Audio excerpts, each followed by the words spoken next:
পছন্দ করেননি। আমরা বিরতিতেও যাব, তার আগে অসিত কুমার মাল যিনি দ্বিতীয়বারের জন্য প্রার্থী হয়েছিলেন এবং জয়ী হয়েছেন তৃণমূলের সেই প্রার্থী, কি বলছেন শুনুন।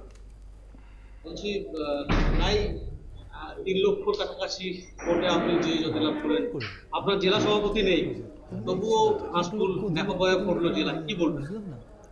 আমরা তো বারবার বলেছি যে আমাদের নেতা অনুব্রত মণ্ডল তার যে সমস্ত সংগঠন, সেই সংগঠনের উপর ভিত্তি করে আমাদের কর্মীরা, নেতৃত্ব, সমর্থকরা লড়াই করেছিল এবং কর্মীরা এবং নেতৃত্ব সকলে মিলে একটা চ্যালেঞ্জ গ্রহণ করেছিল যে বিনা কারণে আমাদের নেতাকে বাইরে রেখেছে, আমাদের কাছে আসতে দিচ্ছে না, যার পরিপ্রেক্ষিতে আমাদেরকে নিজের দায়িত্ব নিজেদেরকেই নিতে হবে। সেই লড়াইয়ে আমরা সফল হয়েছি। আর প্রথমে আমি জানাবো আপনাদেরকে, আপনাদের মিডিয়ার মাধ্যমে যে সমস্ত ভোটার আমাকে ভোট দিয়েছেন তাদের সকলের কাছে আমার কৃতজ্ঞতা জানাচ্ছি এবং যারা ভোট দেয়নি তাদেরকেও আমি ধন্যবাদ জানাচ্ছি। তারপরেই আমি আমার নেত্রী মমতা বন্দ্যোপাধ্যায়ের কাছে আমার কৃতজ্ঞতা রাখছি এবং আমাদের নেতা অভিষেক ব্যানার্জির কাছেও আমার কৃতজ্ঞতা রাখছি।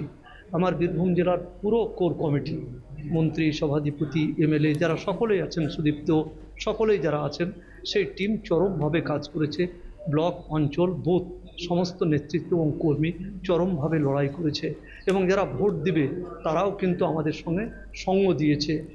3টে ফ্যাক্টর কাজ করেছে। একদিকে অনুব্রত মণ্ডলকে জোর করে আটকে রাখা, অন্যদিকে মমতা বন্দ্যোপাধ্যায়ের সরকারের উন্নয়ন, আর আরেকটা দিক হচ্ছে কেন্দ্রীয় সরকারের রাজ্যের প্রতি চরম বঞ্চনা। এই দিকটা যেমন